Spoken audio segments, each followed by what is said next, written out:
Today we need to talk about Jin talking about what was almost the end of BTS. We need to get into Jimin's family getting threats, apparently over a dating rumor. And then we have Bang PD coming out, getting praise, and what happened there. So hey Dumplings, it's Dave. Decide hate it or not, make sure you're subscribed with the notification bell on. Grab your dumpling, taste spilling mug merch, and let's go.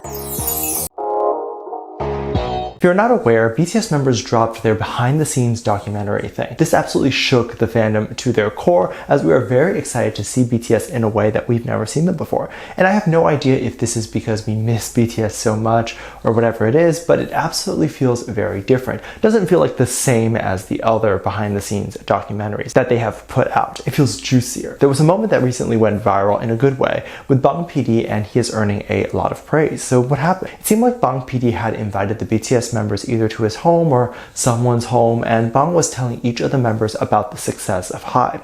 He talked about what new direction each member would like to take and said that the company can afford to take those new directions now that it's super successful, and specifically mentions the idea of having bigger wishes. He specifically mentions something I don't think a lot of producers and record labels mention, which is finding happiness, because at the end of the day, that's why we do anything. We think that we'd be happier if we were rich instead of poor, so we go to school or go to work. We think that we'd be happier with a lover, so we go on dating apps. You get the point. And so what would be the point of BTS's huge success if it weren't to find happiness? Bang PD continued during his segment to talk about how BTS should not be working at the pace that they are working at, as they will soon become very extremely burnt out. He even talks about how a lot of big celebrities don't make it. And by this, Bang probably meant self-unaliving situations or drugs and that sort of thing, which is very common among celebrities, and this makes a lot of sense why Bang would ultimately be concerned. As someone who has known BTS for so long, he would have of course developed a connection. And then from a business standpoint, he isn't going to want his talent to be unhealthy or gone. People were very excited to hear that Bang had this thought process,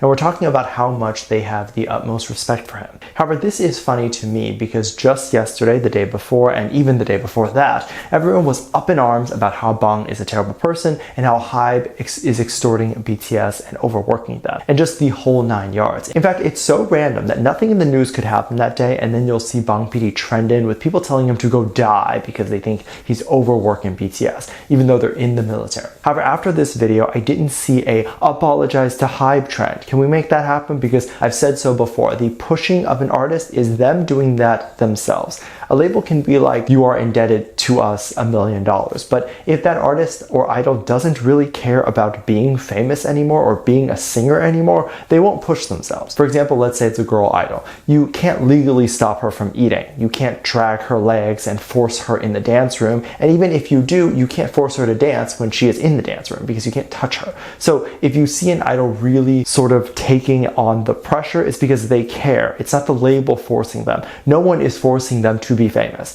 So in this case with BTS, you can see the label can do a little pushing, but ultimately the drive, the commitment, and just everything are all things that BTS has innately, and they don't need someone behind their back forcing them to work. They will automatically do it. The documentary also shares some very high stakes moments that were happening.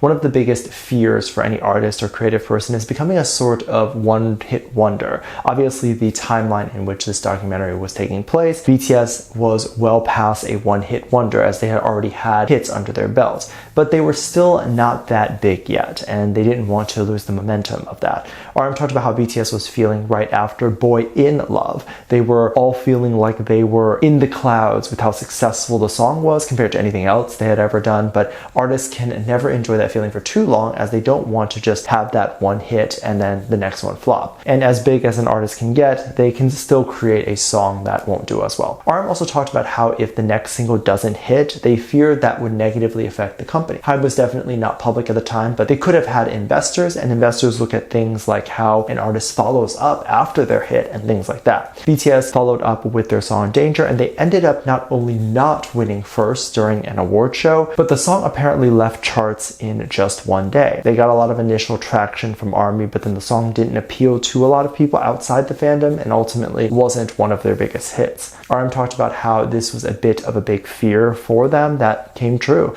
And a lot of these sorts of issues happen when people are just first starting. Getting people to care is a constant battle, selling things, everything. Jin then also talked about how Boy in Love success was dropping and then Danger wasn't hitting, and apparently around the same time the company was facing financial difficulty, so it was a big lose situation. And that's what happens, right? When one bad thing happens, everything happens. Jin was basically thinking, and I'm sure the rest of BTS was too, that it was over. And this was the end of BTS, as the label probably wouldn't have had enough resources to keep going, and the boys didn't have as big of a hit to save the company. The boys ultimately felt very frustrated as they felt like their success had taken way too long to achieve, and they were experiencing burnout and also arguing with each other a lot. And interestingly enough, how life tests people. Right after Danger, they released The Most Beautiful Moment in Life, and we know how that ended up. The songs became wildly successful that even to this day, those songs remain iconic and well played still. Should they have given up after Danger, they would have never seen the success that they got. Success is a long game. You can look at other people and compare yourself to others and say that a 7-year-old has completely surpassed your level of success, and then you're angry. However, those who grow very fast will also not remain there, and those who very slowly work their way up, they tend to have more longevity. This is not like a superstitious thing. This is just because they would have had more experience and know how to deal with any situation thrown at them, as opposed to those who were successful overnight. They don't have enough time to understand the industry. The key is to find some way to sustain yourself so that you don't give up. I don't personally think that I am successful, but even to get to where I am here, which is not that far at all, it took me almost 10 years. I have videos on here that are almost 10 years old. I've been doing this for that long. The channel only picked up like 4 years ago.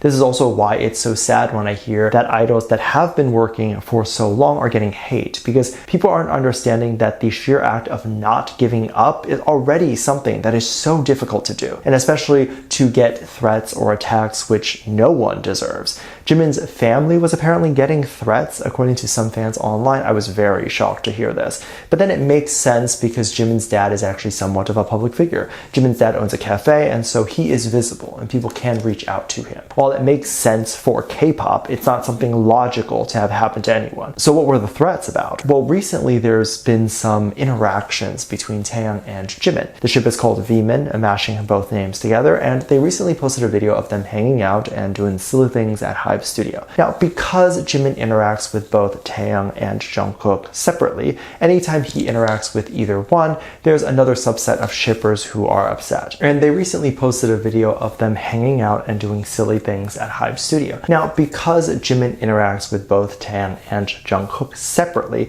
anytime he interacts with either one, there's another subset of shippers who are upset. I want to preface not everyone in that subset, just the rare and really intense ones. And this is the Jungkook and Taeyang shippers. They get upset when Jimin hangs out with either two because they think Jimin is coming in between Jungkook and Taeyang and ruining their relationship, which is insane because not only has Taeyang and Jungkook not been confirmed, Jimin and either of them have never ever been confirmed. So it's crazy to think that anything like home wrecking or relationship wrecking is happening there. However, it gets crazier because due to the belief, Jimin has been getting such severe death threats for being near Taeyang. And people think that they're kissing or dating, and then the threats have gone as far as going to Jimin's father. And these threats are due to something someone made up in their head. They made up a love triangle in their head and then are now telling someone to go die. I can't explain how crazy this is. And you can have a belief that members are dating or sleeping with each other. You're entitled to think whatever, but none of it has ever been proven or addressed by them. And for a completely innocent person like Jimin's father, who isn't even involved, to get hate, wild. Let me know what you think. Make sure you check out Patreon for more videos. Link down below. Thanks, just lovely comment right here.